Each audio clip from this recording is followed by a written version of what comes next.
सबसे पहले हम देखते हैं यूवी रीजन क्या होता है। तो यूवी रीजन की रेंज कितनी बताई है मैंने आपको 50 से लेकर 400 नैनोमीटर। तो यूवी रीजन को हम कितने आगे दो रीजन्स में डिवाइड करते हैं। कितने रीजन में डिवाइड करते हैं? दो में।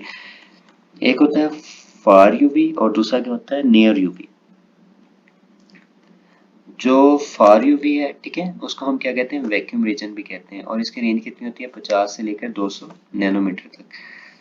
अब आप कहेंगे कि इसको फार यूवी यानी वैक्यूम यूवी रीजन क्यों बोलते हैं? तो इसको वैक्यूम यूवी रीजन इसलिए बोलते हैं कि जब भी हम किसी सब्सटेंस को एनालाइज करना चाहते हैं तो उससे पहले हमें क्या क्रिएट करना पड़ता है? वैक्यूम यानी स्पेस को क्रिएट करना पड़ता है। क्योंकि अगर हम वैक्यूम या स्पेस क्रिएट नहीं करेंगे तो हमारे एटमॉस्फेयर के अंदर जो ऑक्सीजन और नाइट्रोजन गैसेस मौजूद हैं वो क्या करती हैं?